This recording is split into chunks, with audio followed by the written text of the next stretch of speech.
Dans cet épisode du podcast AWS, nous parlons de chiffrement des données de cloud souverain et comment garder vos clés en dehors d'AWS. C'est peut-être pas très clair comme ça va l'être. C'est le podcast AWS en français, c'est parti, c'est maintenant.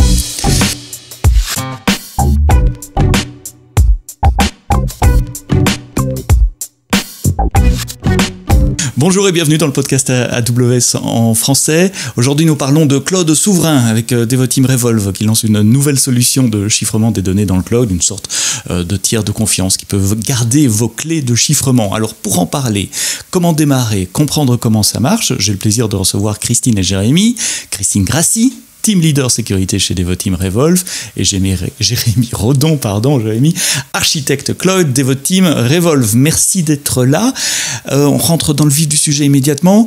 Christine, quel est le challenge que vous essayez de résoudre avec cette offre ? Bonjour Sébastien, bonjour à tous. Le challenge qu'on essaye de résoudre, c'est de répondre, comme on peut je pense que tous les acteurs et tous les gens qui écoutent le podcast doivent se rendre compte, à des enjeux qui sont assez d'actualité. Tout ce qui tourne autour de la souveraineté numérique, c'est-à-dire en fait de la capacité qu'a un client à s'assurer qu'il garde une pleine maîtrise des données qu'il va placer dans un environnement cloud et dans le cas qui nous concerne, dans des environnements cloud AWS. Comme je disais, la notion de souveraineté numérique, c'est vraiment quelque chose qui est d'actualité. On a vu à la mi-mai l'État qui a mis à jour sa stratégie cloud autour de 3 axes importants. Déjà, ce qu'on appelle traditionnellement la notion de cloud first, appelez-la cloud au centre, c'est-à-dire vraiment que toutes les administrations, organisations publiques doivent désormais mettre le cloud au sein et en avant dans toutes leurs solutions d'hébergement pour leurs nouveaux projets informatiques. Et puis on incite aussi à travers cette mise à jour à ce que l'ensemble des acteurs, même privés du marché, considèrent le cloud en avant toute chose. Donc on voit que du coup, cette solution est mise en avant. Elle doit s'accompagner de mesures de sécurité pour s'assurer que les acteurs gardent le contrôle. Et donc, il y a ce que on appelle un label de confiance qui va être publié. Il n'est pas encore disponible. Il y a déjà actuellement le SecNum Cloud, donc on pense que ça va être une forte émanation de ça. Mais donc, ce label de confiance qui va permettre de garantir l'usage de solutions qui permettent notamment de garantir donc une souveraineté des données.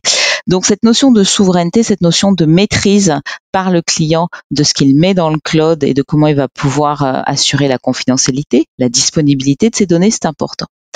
Et donc nous, on à travers l'offre donc Sovereign Key, l'offre chiffrement de confiance, chiffrement souverain, on essaye on participe à la réponse qu'on peut apporter aux entreprises pour pouvoir justement assurer cette protection des données à travers la garantie du chiffrement et de la maîtrise de la confidentialité des données à travers la maîtrise du dispositif de chiffrement des données qui va être mis en place sur AWS. Donc c'est vraiment ce besoin de use case. Les entreprises sont certaines entreprises et organisations sont assez frileuses, notamment par rapport à la législation autour du Cloud Act. Effectivement, alors il y a beaucoup d'interprétations. Voilà, il y a beaucoup de. Nonobstant ça, effectivement, alors Cloud Act malheureusement un peu mal nommé, puisque ça vise pas les environnements et les plateformes cloud. C'est un acronyme qui malheureusement donne cloud à la fin, mais c'est plutôt pour clarifier les transferts de données. Mais grosso modo, effectivement, les organisations, les décideurs sont un petit peu frileux en disant qu'est-ce qui se passe ? Est-ce qu'effectivement, s'il y a une injonction de l'État américain, d'un juge américain, est-ce qu'un fournisseur américain peut aller récupérer mes données sans que je sois informé ? Donc notre solution nous vise à redonner un contrôle et un accès en disant si à terme, puisque ce n'est pas le cas actuellement, mais si à terme un juge américain pouvait forcer un fournisseur de cloud à lui donner les données clients et à lui donner aussi la clé de chiffrement qui va avec pour permettre de déchiffrer, notre solution Sovereign Key permettrait justement de venir d'un point de vue technique limiter cette possibilité, puisque la propriété, l'accès à la clé nécessiterait un passage par Devoteam Revolve qui vient se positionner en tiers de confiance, en intermédiaire pour empêcher cet accès immédiat. Pour garder les clés. Donc, on parle ici d'une offre pour les entreprises peut-être plutôt pour les grandes entreprises qui veulent chiffrer leurs données dans le cloud pour se protéger, pour les petites entreprises aussi qui veulent mettre leurs données dans le cloud et qui veulent se protéger contre un juge étranger qui demanderait à AWS un accès aux données. Pour le moment, notre réponse, c'est de dire, vous chiffrez vos données, comme ça, nous donnerons, si nous sommes obligés à le faire, évidemment, on fait un pushback à chaque fois qu'on a ce genre de requête, mais si on est obligé à le faire, nous ne donnerons que des données chiffrées. Pour le moment, nous ne sommes pas obligés de donner les clés.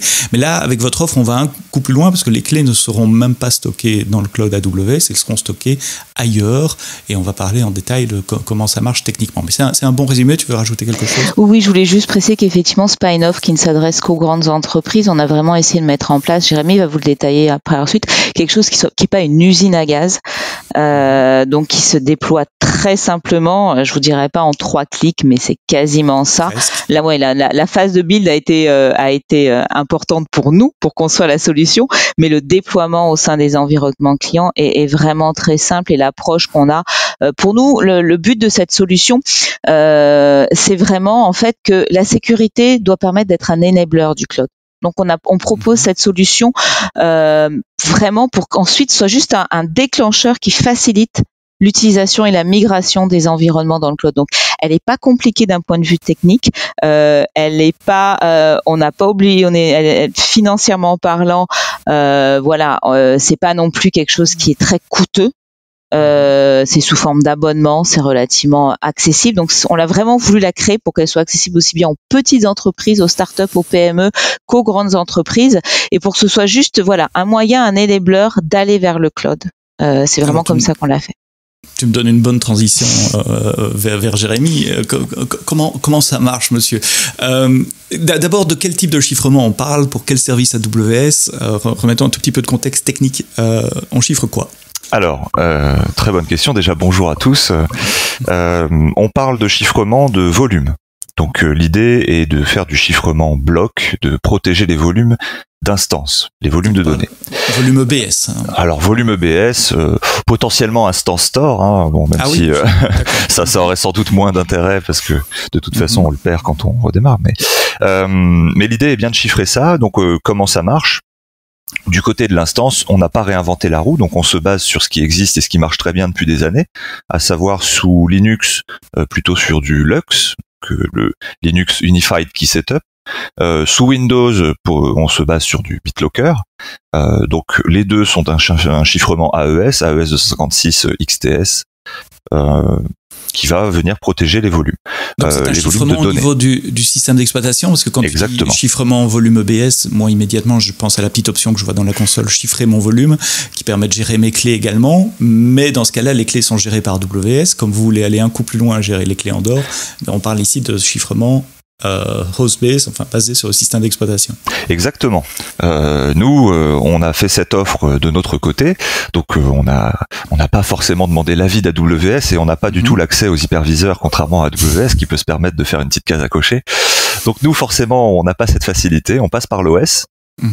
Et ce qu'on fait, c'est assez simple. L'idée, c'est d'en rajouter un agent qui est très simple, que n'importe quel client peut auditer, puisque en réalité, c'est un ensemble de scripts. Alors bon, c'est pas 3 lignes, mais ça reste quelque chose d'auditable assez facilement pour un client. Et le rôle de cet agent, ça va être qu'au démarrage de l'instance, il va interroger notre API, il va venir s'authentifier auprès de l'API, dire je suis l'instance trucmuche chez le client et je voudrais que tu me déchiffres mon secret que j'avais là sous une forme que je peux pas utiliser. Nous, on va vérifier que l'instance est bien qui elle prétend être, qu'on est bien contacté par la bonne instance. D'une manière cryptographique, on vérifie aussi que le secret qu'elle nous demande de déchiffrer est bien le sien. Et puis si tout ça va bien, on déchiffre via des HSM souverains hébergés en France et certifiés par l'ANSSI. Et puis on renvoie le secret à l'agent qui s'en sert pour déverrouiller le volume BitLocker ou déverrouiller le volume Lux selon si on est sur du Linux ou du Windows. Donc le chiffrement, la responsabilité du chiffrement même, ce sont des softwares tout à fait standards, BitLocker sur Windows, Lux sur Linux, et votre solution va chercher la clé quelque part qui va permettre que vous allez donner à BitLocker pour déverrouiller le volume. Je suppose qu'il y a quelques indirections là, c'est pas directement la clé de chiffrement que vous stockez chez vous? Non, en fait d'ailleurs nous on stocke même pas de clés du tout. La beauté du système, c'est qu'il scale à l'infini, puisque nous ce qu'on stocke c'est des sortes de master keys qui correspondent à chaque client. Bon, en réalité il y en aurait probablement plusieurs par client, mais on va simplifier. Et en fait l'instance elle peut essentiellement faire deux choses. Vous pouvez initialiser le chiffrement de votre volume. À ce moment-là, ce que fait l'agent, c'est qu'il va demander à notre API, génère-moi un secret, et on va lui renvoyer sous deux formes. Une forme qu'il peut utiliser, que l'agent va pouvoir lire pour initialiser BitLocker ou Lux, et une forme chiffrée que l'instance ne peut pas lire, qui est destinée à être stockée de manière durable dans une partition non chiffrée du volume, et qu'il pourra utiliser dans les deuxièmes phases, à savoir tous les démarrages suivants, où là, l'agent dira salut, j'ai ce secret chiffré, et c'est ce que je vous ai décrit tout à l'heure, déchiffre-le-moi. Je reformule juste pour comprendre, pour vérifier que j'ai bien compris. Donc la clé de chiffrement utilisée par BitLocker ou Lux, elle est stockée côté client sur l'instance, sur une partition non chiffrée. Cette clé est chiffrée elle-même avec une master key qui, elle, est chez vous. Et il n'y a que vos HSM qui sont capables de déchiffrer cette master key. Correct ? Et c'est exactement ça, oui. Parfait. Alors un HSM, pour ceux qui ne suivent pas, c'est un Hardware Security Module. C'est une machine harnessée, je ne sais pas comment on dit en français, sécurisée, avec de la mémoire protégée. Tu peux parler un tout petit peu des HSM ? Alors oui, bon c'est pas forcément mon domaine de spécialité, c'est plutôt celui de gens comme Atos ou Thales, etc. Mais effectivement c'est un serveur quelque part, mais un serveur un petit peu spécial dont l'ingénierie physique a été complètement tournée vers la protection de secrets. Donc assez naturellement, ces choses-là font souvent du chiffrement. Et effectivement, l'idée, par exemple, ça va être d'empêcher qu'on puisse juste ouvrir le boîtier pour retirer des barrettes de RAM ou tout autre genre d'attaque. L'idée du HSM, c'est de dire, ok, finalement, l'hébergeur, les gens qui y ont accès physiquement, on a designé la machine pour que ça n'ait pas d'incidence sur la capacité à aller en extraire des secrets. AWS propose des offres de HSM d'ailleurs, Cloud HSM.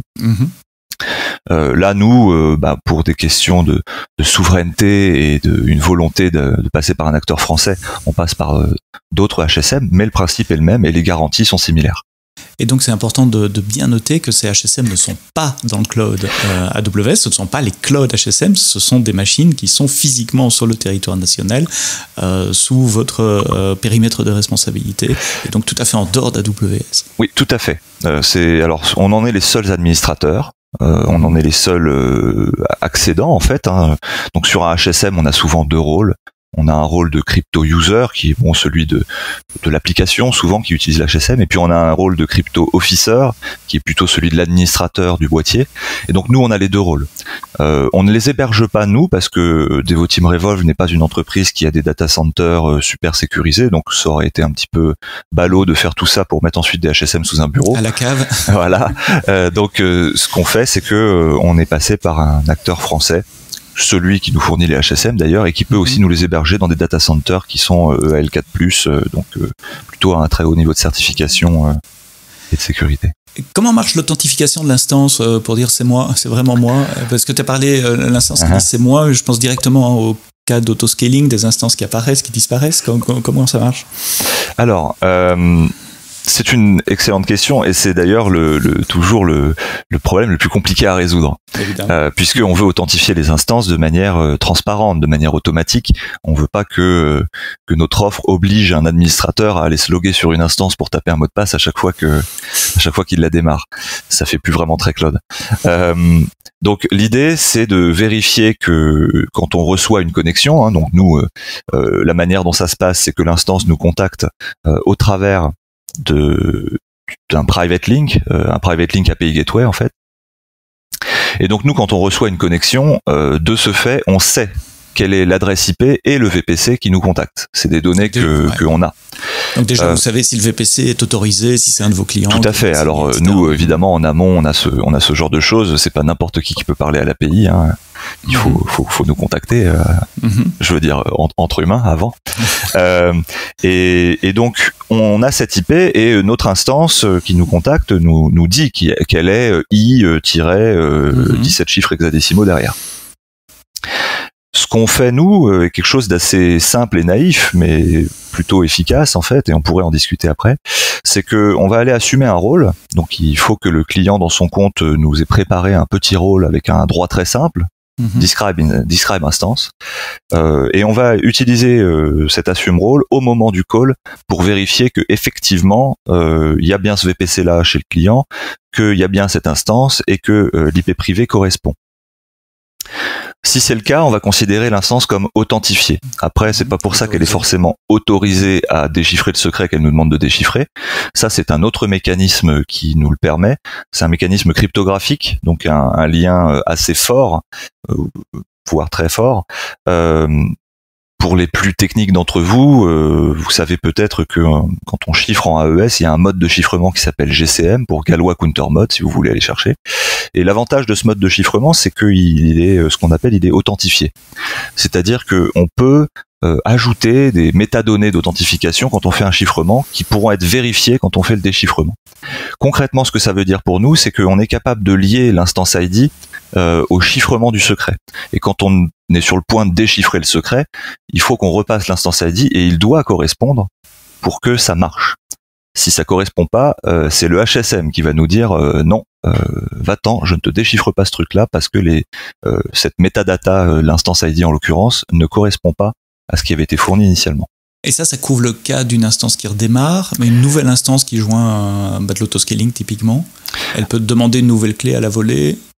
Alors, on a un moyen, en fait, je vous ai parlé de 2 calls jusqu'à maintenant, generate et puis decrypt. On a aussi un call de transfert. Donc, il est possible pour une instance de demander à l'API de transférer le secret, c'est-à-dire de le rechiffrer pour elle. L'avantage, c'est que quand elle fait ça, c'est évidemment tracé. Les traces sont ensuite envoyées au client, donc il peut suivre ce qui se passe. Donc en admettant que vous vouliez, alors un cas d'autoscaling, mais plus basiquement un cas où votre instance meurt, où vous voulez restaurer votre volume EBS vers une autre instance ou ce genre de choses, bah, vous pouvez évidemment déchiffrer vos données. Tout ce qu'il y a à faire, c'est ce petit call de transfert. Et ce call-là sera tracé. Donc c'est pour ça qu'on fait ça comme ça. On veut pas que le secret puisse se balader librement. On n'est pas naïf, on sait bien qu'il faut qu'il puisse se balader. Mais du coup, en faisant comme ça, c'est quelque chose qui est tracé, qui est maîtrisé et qui est auditable. Oui, exactement. L'audit, c'est à ça que j'allais en venir. Et ces logs de traces, ils sont stockés où ? Alors bon, par nature, ils sont stockés chez nous. Après, on a aussi la possibilité pour le client de nous désigner un bucket S3, pour lequel évidemment il mettrait une bucket policy qui nous autorise à écrire dedans. Et dans ce cas-là, chaque fois qu'il fera un call à notre API, que ce call échoue ou pas, on ira mettre une trace dans son bucket. Ces traces, elles sont numérotées, elles sont séquencées, donc on peut assez facilement vérifier qu'il n'en manque pas, et elles sont signées. Et elles sont signées par le HSM, donc il n'est pas possible pour un tiers de les modifier, y compris pour nous en fait d'ailleurs. Hein. Et donc voilà, ça permet d'avoir des traces d'audit. L'idée derrière, c'est que le client ensuite les ingère ou les mette dans un système de sécurité qu'il aurait, et ça lui permettrait de corréler par exemple le fait qu'une trace de déchiffrement correspond bien à un démarrage d'instance. Si le client juge que dans son contexte, il n'y a pas de raison qu'il y ait des déchiffrements autres qu'au démarrage de l'instance. Donc de mettre en lien les événements sur son système d'information avec les traces d'audit que vous fournissez sur les appels d'API. Je commence à voir comment ça marche. Si je veux commencer, j'ai bien compris qu'il y a une mise en relation contractuelle, il y a une espèce d'onboarding qui passe par de l'humain. Vous avez besoin de connaître le VPC ID, vous avez il y a un rôle à installer dans un compte. Mais une fois que j'ai fait ça, qu'est-ce que je dois faire pour installer votre solution sur mes instances EC2 ? Alors déjà juste pour être très concret, je vais reprendre ce que tu viens de dire. Donc effectivement, les conditions techniques pour que ça marche, elles sont assez simples. On a d'abord besoin de ce rôle dont j'ai parlé qui nous permet d'authentifier les instances. Un rôle très simple que nous on peut assumer. On fournit évidemment la source à autoriser à assumer le rôle, et ce rôle n'a besoin que d'avoir le droit describe instance. Potentiellement, si vous voulez avoir les traces d'audit, il faut aussi mettre en place ce bucket S3 et nous communiquer son nom. Et puis évidemment nous donner le droit d'écrire dedans. Ensuite, dernière condition technique pour que ça marche, pour accéder à notre système, on passe par API Gateway. Par une API Gateway privée. Et donc ça veut dire qu'il faut que dans votre VPC, vous ayez mis en place un execute API VPC Endpoint qui va vous permettre de nous contacter. D'un point de vue humain, ce qu'il faut nous dire, c'est effectivement quel est le VPC, etc. Bon, on se met d'accord là-dessus parce que nous, on autorise de notre côté. Et ensuite, ça va se mettre à marcher. On a un package à installer pour installer l'agent, pour le déployer sur une instance. Quelque chose qui peut être inséré dans des user data. C'est un RPM, donc RPM install. Ouais, donc au démarrage de l'instance, elle installe le package, voilà. Et l'agent. Une fois que cet agent est installé, que ce package est installé, en réalité, ce qu'on a, c'est quelques nouvelles lignes de commande, des SK comme sovereign keys quelque chose, SK init, SK unlock. C'est moi qui les ai faits, mais je me souviens plus des noms que je leur ai donnés. Et du coup, derrière, on fait son automatisation tout à fait classiquement. Il y a juste des commandes à ajouter.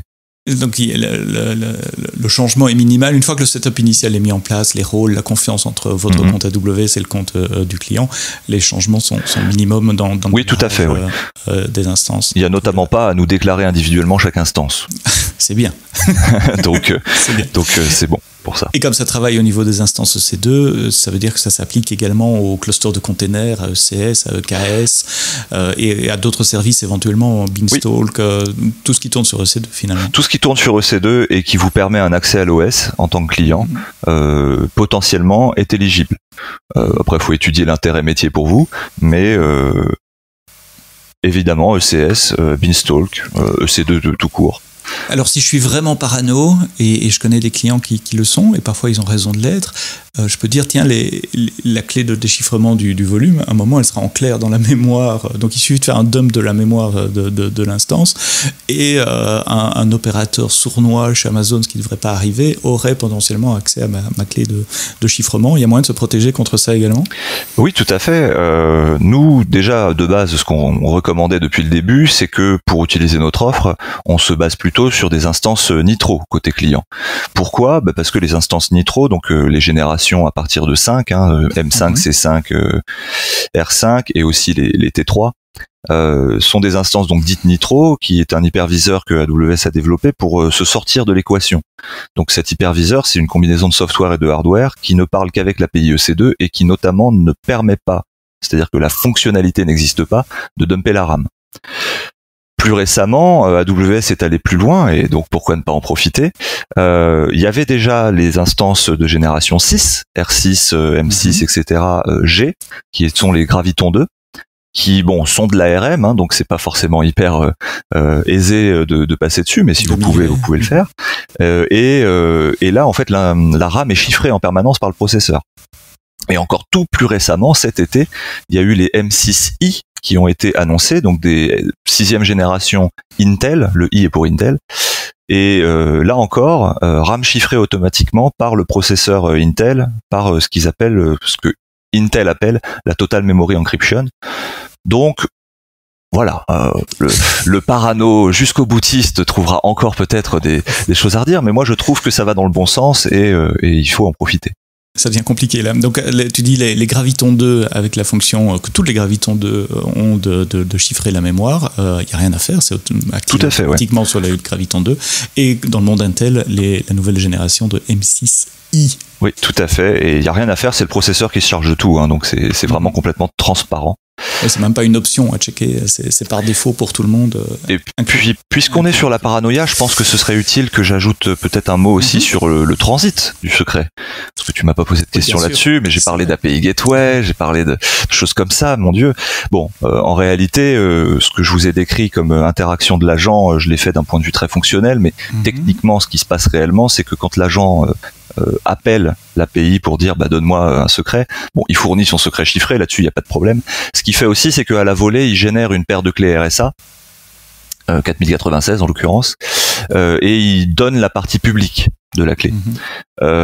Et donc nous, une fois qu'on l'a autorisé, authentifié, etc., ou plutôt authentifié puis autorisé, on va transférer le secret, en fait, wrapper avec cette clé publique. C'est le HSM qui fait ça, hein, donc on charge la clé publique dans le HSM, on wrappe le secret via cette clé publique, et donc nous-mêmes, notre système ne voit pas passer la clé en clair, et on n'est pas capable de déchiffrer la clé comme ça. Donc AWS encore moins, et il y a que l'agent qui a la contrepartie privée de cette clé qui va être capable de déwrapper le secret et de le lire sous une forme utilisable. Et cette clé privée qui sert à chiffrer la clé qui sera donnée à BitLocker, pardon, elle est temporaire aussi. Je suppose qu'elle n'est pas écrite sur disque. Alors la contrepartie claire, la version en clair de cette clé de protection BitLocker, non, on n'est jamais écrite sur disque. Ce serait vraiment une faute technique assez lourde. La seule chose qui est écrite sur disque, c'est la version chiffrée de cette clé, parce qu'il faut quand même bien qu'elle persiste à un moment, cette clé, et qu'on puisse la retrouver. Et nous, on veut pas prendre la responsabilité de stocker les clés. La bonne pratique est plutôt en général de stocker la clé sous une forme chiffrée à côté des données qu'elle chiffre. C'est d'ailleurs ce que fait AWS. Hein. Vous savez peut-être que quand KMS chiffre votre volume EBS, en réalité ce qui se passe, c'est que la version chiffrée de la clé du volume est dans les métadatas du volume. On le voit pas nous en tant que client, mais c'est comme ça que ça marche. Et c'est assez bien décrit dans des white papers d'ailleurs. Même chose avec Amazon S3, tout à fait les aussi. chiffrements chiffrés sont dans l'enveloppe, dans les métadonnées des objets que vous mettez sur S3. J'ai oublié de parler quelque chose côté technique. Ah non, j'espère que ce sera clair. C'est pas très facile sans schéma, mais oui, c'est le genre de sujet où c'est toujours plus facile avec un tableau blanc et des petites flèches. Oui. Mais je crois qu'on a parlé de la génération des clés, du stockage des clés côté HSM en dehors de l'AWS, du transfert des clés, et puis la technologie qui est utilisée pour déchiffrer les blocs des volumes, des instances. EC2, je mets, si vous écoutez le podcast maintenant, regardez dans les notes du podcast, il y a évidemment le lien vers la solution Sovereign Keys de Devoteam Revolve. Tu as parlé de ASGCM, qui est un peu plus technique. J'ai mis un lien également vers des white papers et des papiers que vous pouvez lire pour comprendre comment ça marche sous le capot au niveau cryptographie. Christine, tu l'as dit au début, la question de la souveraineté des données et du cloud souverain est centrale dans la plupart des discussions que nous avons avec nos clients. Cette offre est toute nouvelle chez vous. Comment tu vois les évolutions en termes de positionnement de cette offre dans les mois, les années à venir ? Bien sûr qu'on va continuer à faire évoluer l'offre pour qu'elle couvre de plus en plus de périmètres. Jérémy a décrit là toutes les périmètres couverts actuellement, très orientés autour du IaaS. Nous, on va continuer à faire évoluer l'offre pour qu'elle l'accompagne. Comme on l'a dit, c'est un enabler, cette offre, à la migration. Donc, il faut qu'elle puisse permettre d'offrir un niveau de sécurité aussi sur tous les environnements, tout ce qui tourne autour du serverless et autres. Donc, peu à peu, on va essayer de rajouter des briques pour couvrir de nouveaux périmètres techniques. Et puis on va suivre aussi les évolutions de la demande, en fait, puisque l'objectif c'est quand même avant tout de répondre à un besoin client. Donc comment le besoin client va évoluer ? Est-ce qu'il va évoluer dans quel sens ? Donc sur des aspects techniques, peut-être sur d'autres aspects aussi. Comme je disais, il y a énormément d'initiatives sur le marché. Donc l'État a mis un coup fort en annonçant sa mise à jour de sa stratégie. On voit le SIGREF qui a publié son référentiel aussi sécurité autour du cloud, qui n'a pas valeur de certification, mais qui donne des pistes, des guides pour les acteurs publics et privés pour bien sécuriser leur environnement cloud, bien choisir leurs fournisseurs. Donc on va s'assurer que cette offre, peut-être des compléments qu'on va amener à cette offre, peut-être qu'il y aura de la souveraineté, on va essayer d'aider sur la souveraineté sur d'autres aspects du chiffrement. On va essayer de voir comment justement le marché et les demandes clients évoluent, que ce soit au niveau français, au niveau européen aussi. On suit beaucoup toutes les initiatives autour de Gaia-X, on s'insère sur les groupes de travail autour de ça. Donc on va essayer toujours que notre offre, aussi bien d'un point de vue technique que d'un point de vue réglementaire, puisse s'adapter à l'évolution des demandes clients. Et moi, je suis très curieuse de voir justement comment tout ça va s'adapter, comment est-ce que le marché, aussi bien au niveau de l'offre que de la demande, va s'orienter niveau national, niveau européen. Donc on garde un œil et on s'assure de maintenir l'offre à jour par rapport à toutes ces évolutions. Donc chiffrement des données, des instances EC2 sur des volumes EBS pour que vous gardiez le contrôle des données. La clé n'est pas stockée chez AWS, elle est stockée chez un tiers de confiance en partenaire. C'est une solution de Devoteam Revolve. Vous trouverez le lien vers la page web et sur cette page web, il y a toutes les infos de contact. Donc, si vous voulez démarrer, essayez, contactez Christine et les équipes de Devoteam. Ils vous aideront à onboarder, à expliquer la solution avec Jérémy et à vous onboarder. Tu veux rajouter quelque chose, Jérémy ? Ah oui, puisqu'on parlait de l'avenir, je voulais aussi peut-être souligner que vous pouvez nous faire confiance, on fait les choses bien, mais qu'on allait aussi essayer de se faire auditer et certifier dans le cadre de cette offre.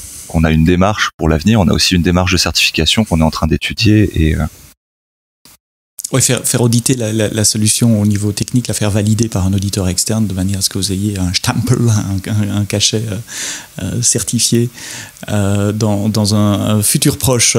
Merci Christine, merci Jérémy, merci à vous qui avez écouté le podcast AWS en français jusqu'au bout. On se retrouve la semaine prochaine pour parler des nouveautés des 2 dernières semaines dans le cloud AWS. Et d'ici là, quoi que vous connaiez, codez-le bien.